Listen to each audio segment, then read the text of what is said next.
Alright, magandang umaga sa inyo, magandang araw, magandang gabi, tanghali, anumang oras dumarating sa inyo ang programang ito, mga kababayan, mga ka-legit Dabbercads.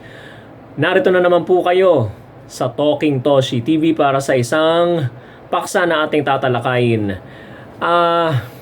Ayon dito sa Tape Incorporated at mga supporters nila, di umano ang desisyon ng Marikina RTC, mga kababayan, depektibo raw. Defective. May mali. Okay? Kaya tutol sila doon sa desisyon. Okay?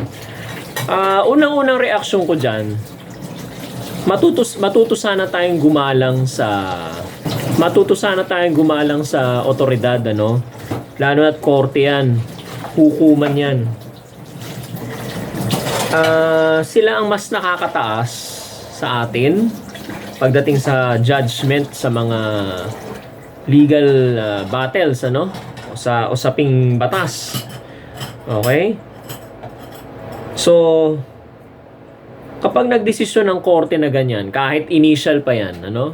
Kahit nasa lower courts pa rin yan, dapat galangin natin.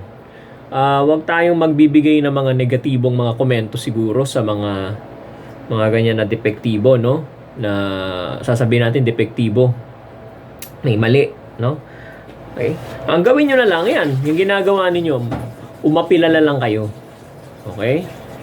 Pero para sabihin nyo may depektibo, parang sinasampal nyo yung judge na humatol doon sa kaso, no? Alright. Yun lang naman akin lang naman, ano?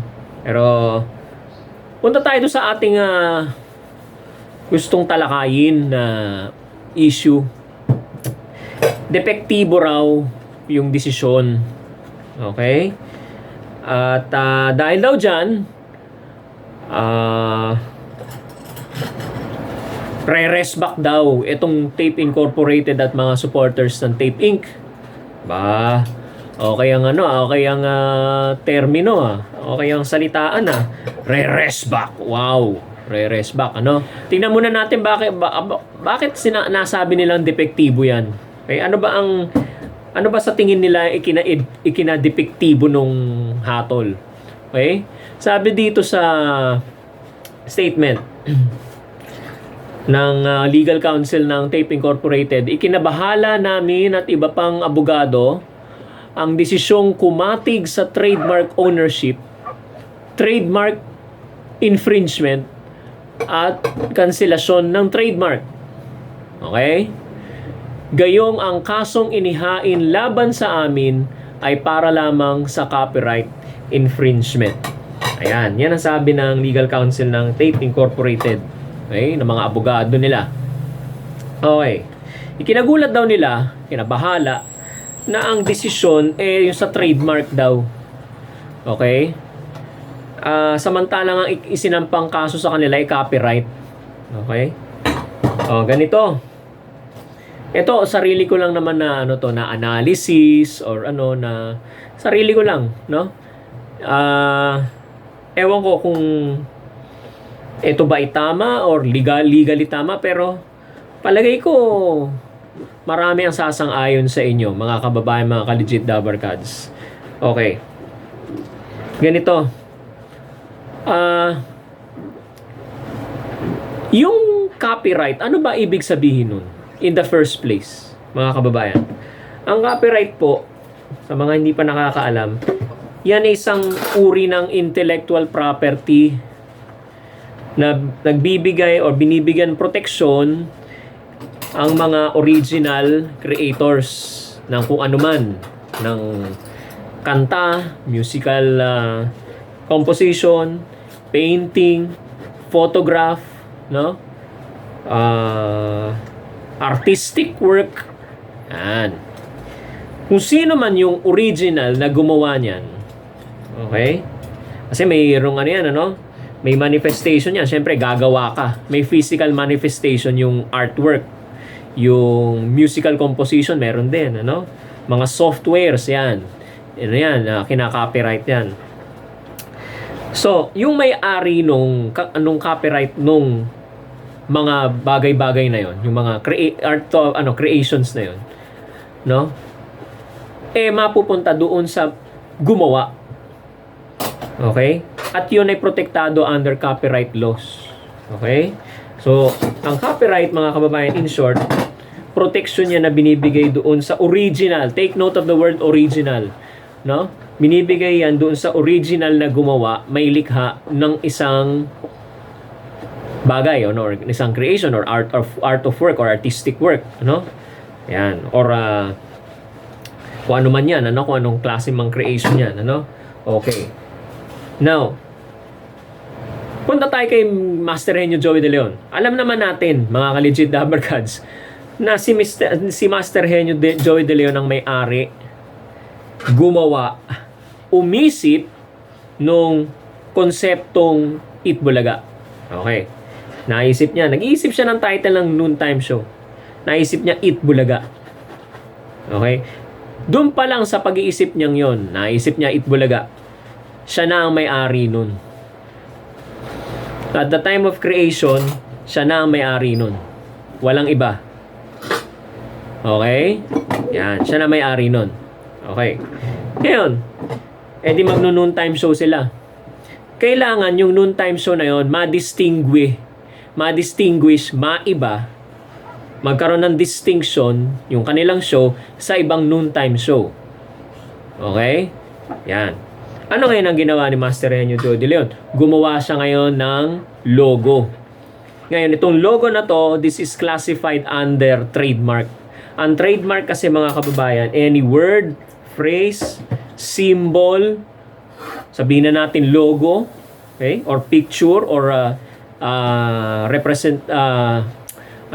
illustration na magre-represent ng identity mo bilang magre-represent ng identity ng mga products and services mo na magdidistingge sa iyo doon sa iba mong kalaban sa industriya or sa isang industry. Okay? Yan. So, yan ang trademark. So, yung trademark na ginawa ni Master Henyo Joey De Leon, yun yung logo na ginamit nila, unang-una commercially used para sa noontime show nila na Itbulaga. Ngayon, ang tanong, pag pinag-usapan ng copyright, hindi nyo ba mapag-uusapan ng trademark doon? Kasi ang gusto ng Tape Incorporated, ikinabahala raw nila na ang dinesisyonan daw ay yung trademark. Sa makatuwid, ayaw nila yung trademark ipagalaw, ayaw nilang yung trademark pahatol sa korte. Alam nyo bakit, mga kababayan?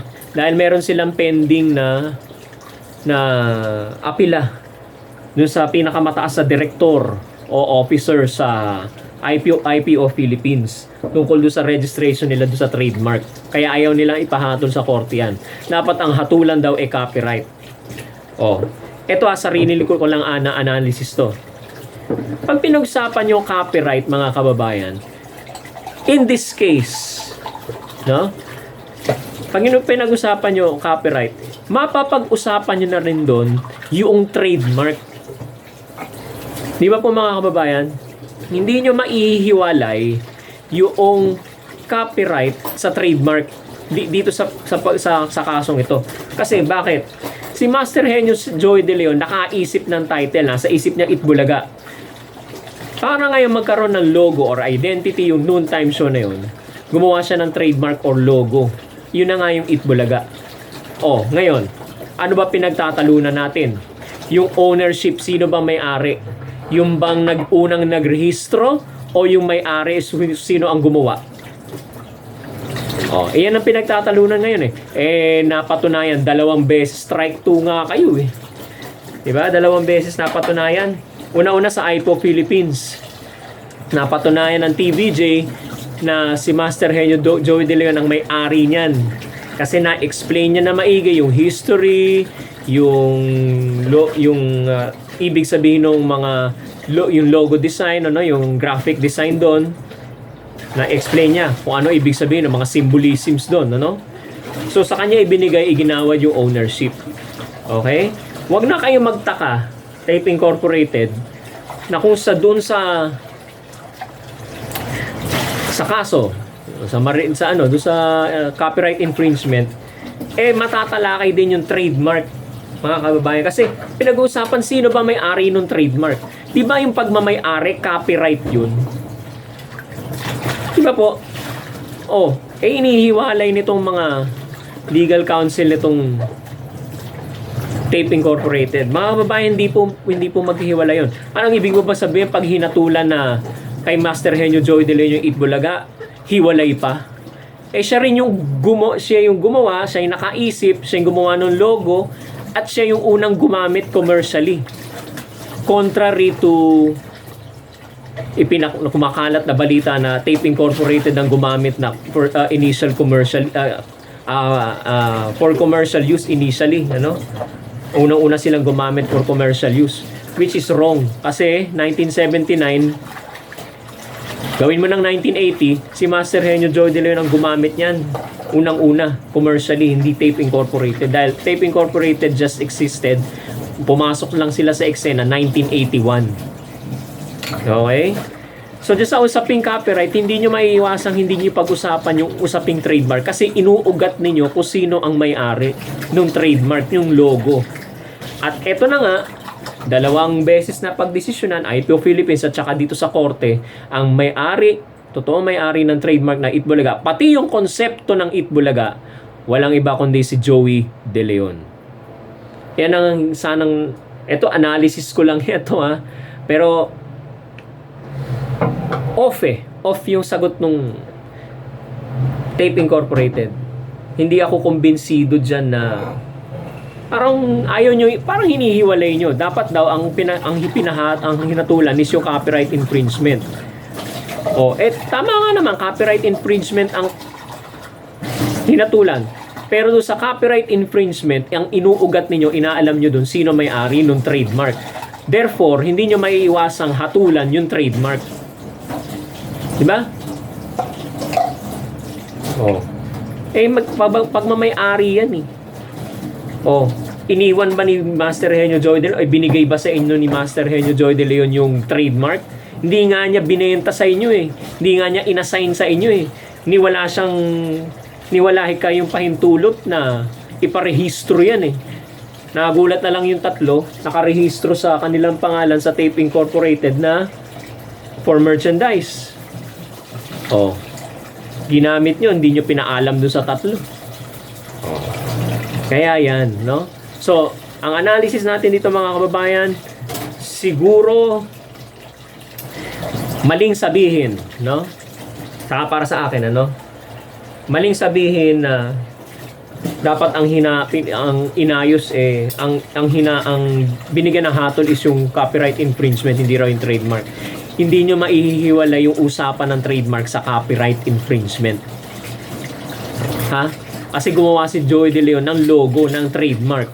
Sino ba may-ari ng trademark? Si Joey De Leon. Ano ba yun? Copyright yun, di ba? Yan. Tsaka pangalawa, tataka ako, bakit ngayon lang ninyo inirereklamo yan? Hindi nyo ba napag-usapan sa rules during the litigation? Habang naglilitis kayo, hindi nyo ba inalmahan na ano po ba ang hahatulan dito? Trademark infringement o copyright infringement? Ngayon nyo lang nilabas yan Hinayaan nyo lang yata Sana nung una pa lang, question na ninyo. Nilinaw na ninyo sa korte kung ano ang hahatulan dito. Copyright infringement ba? O trademark infringement? Or trademark, yung cancellation ng trademarks ninyo. 3 yan Ownership, infringement, at saka yung cancellation. Hindi nyo ba muna tinanong or nilinaw sa korte? Napag-usapan nyo man lang initially kung ano po ba ang hahatulan dito. Yung po bang trademark o yung copyright? Ngayon nyo lang nilalabas yan, Ayan, mga kababayan. Pag-isipan nyo po. Bigay nyo po yung mga comments po ninyo. Sulat po ninyo yung mga comments po ninyo dyan sa ibaba sa comment section habang pinanonood po ninyo itong video na to. Gayon din ay mag-subscribe na rin po kayo. Patuloy po ninyo suportahan ng Talking Toshi TV. Like nyo po itong video na to at mag-subscribe na po kayo para doon sa mga bagong pasok sa ating YouTube channel. like and follow na rin po kayo sa ating Facebook account, mga kababayan. So, yan po, mga kababayan, ang ating napag-usapan ngayong araw na ito. Ingat po kayo at maraming salamat po sa panonood. God bless.